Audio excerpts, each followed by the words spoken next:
film montre une relation toute particulière. En fait, on pourrait dire qu'il parle d'un double tabou. Oui, donc c'est une histoire effectivement qui traite d'un double tabou dans le sens où ça parle d'homosexualité et aussi on pourrait dire d'un détournement de mineurs en quelque sorte parce que c'est une histoire entre un éducateur dans un internat et un jeune adolescent de 16 ans. Mais ces tabous, j'ai voulu questionner en fait le spectateur sur ces tabous à travers une histoire dans laquelle les personnages testent leurs limites, leurs propres limites par rapport à ces tabous. Et en fait, j'ai construit ça de manière à ce que ils évoluent dans un mouvement contraire parce que Jules, l'adolescent, est quelqu'un qui vit très instinctivement, qui fonce, qui se pose pas de questions et qui n'a pas envie enfin, il n'a rien à perdre en fait, il n'a pas envie de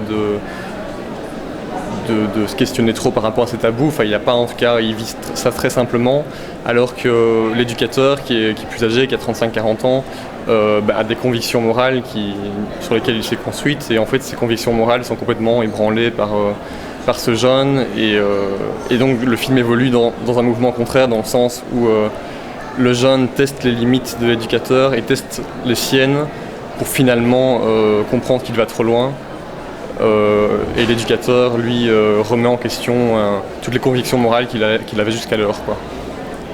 Et pourtant votre film a été sélectionné dans plusieurs festivals qui sont souvent situés dans des pays qui ont plutôt une réputation d'être plutôt conservateurs. Qu'est-ce que ça vous inspire ? Je pense que c'est pas par hasard si jamais ça arrive, mais en tout cas ça me fait très plaisir que le film soit sélectionné dans des pays justement où on pourrait dire qu'ils sont plus conservateurs. C'est pas par hasard parce que je pense que du coup s'ils sont sélectionnés plus là-bas que dans d'autres pays, c'est qu'il y a une nécessité de traiter de ces sujets-là.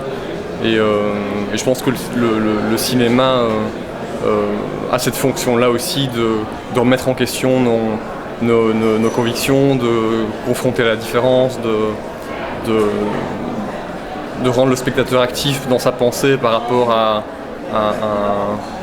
ces tabous dont je parle dans le film, et comme à plein d'autres choses. C'est votre film de fin d'études. Est-ce que vous avez déjà des projets pour l'avenir ?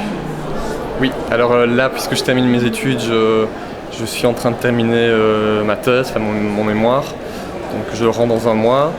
Et puis pour la suite, j'ai plusieurs idées de courts et longs métrages de fiction que je vais développer assez vite.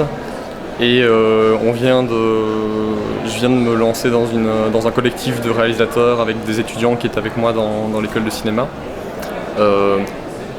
C'est un collectif dans lequel on aimerait développer des projets qu'on ne peut pas développer avec des sources de financement habituelles. Donc c'est des projets plus expérimentaux où on teste des choses comme dans un laboratoire, quoi.